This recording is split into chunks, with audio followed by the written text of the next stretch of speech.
பக்தி மாணவர்கள் கேலி பண்ணுவார்கள். அதில் ஒரு குங்குமம், அதில் ஒரு சந்தனம், இப்படியெல்லாம் ஒரு பக்திமய பரவசத்திலே வாழ்ந்தேன். ஆண்டவர் தாயின் கருவிலே என்னை தெரிந்து கொண்டார். வேதம் சொல்லுகிறது, தோன்றுகிற எவனும் தோன்றும் முன்னமே அவன் பேரிடப்பட்டிருக்கிறான். நாட்கள் ஓடிக்கொண்டிருந்தது.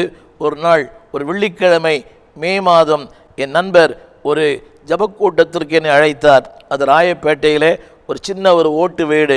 நான் போக விருப்பமில்லை, ஆனாலும் அவர் கட்டாயப்படுத்தினார். சரி, ஒரு கூட்டம்தானே, அதுவும் சொன்னார் ஒரு வீடு, சற்று போகலாம். ஆனால் மாலை ஒரு 7 மணிக்கு அவர் என்னை கூட்டிக் கொண்டு போனார். நான் இருந்தது மண்ணடியில் பாரிஸ் கார்னர் பக்கத்தில் வீடு. அவர் தான் என்னை கூட்டிக் கொண்டு போனார். 7, 8, 9 முதன்முறையாக கிறிஸ்தவர்கள் எப்படி ஜெபிக்கிறார் என்பது அங்கு தான் பார்த்தேன். ஒரு வயதான ஒரு 4 தாய்மார்கள். இங்கே நான் சொல்ல விரும்புகிற வார்த்தை என்னவென்றால், don't despise humble beginning, don't despise the prayer meeting.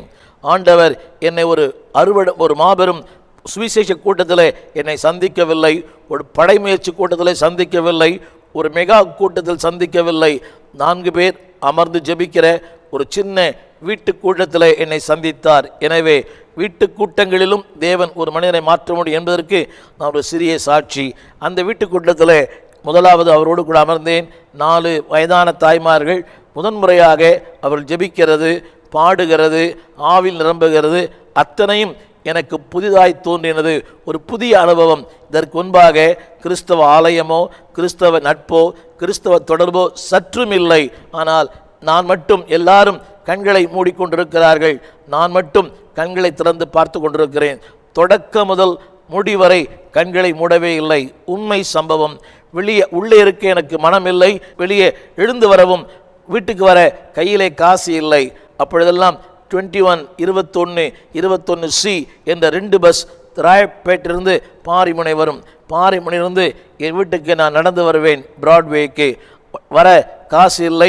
இவர் தான் காசு கொடுத்து என்னை கூட்டிக் கொண்டு போனார். அவரை கூப்பிட வேண்டும் என்று சொன்னால் அவர் கண்ணை மூடிக்கொண்டிருக்கிறார், அவரும் ஜெபித்து கொண்டிருக்கிறார், வர முடியவில்லை. எனவே கட்டாயத்தின் சூழ்நிலையினாலே அந்த ஜபக்கூடில் உட்கார்ந்திருந்தேன். 8:30 மணி ஆயிற்று, 9 மணி ஆயிற்று, ஜபம் முடிந்த பாடு இல்லை. திடீரென ஒரு சத்தம் கேட்டது.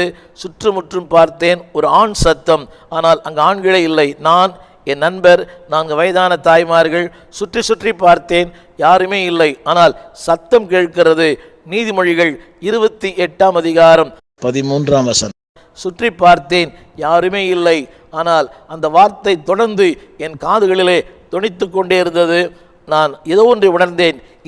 இது ஒரு வேதத்தில்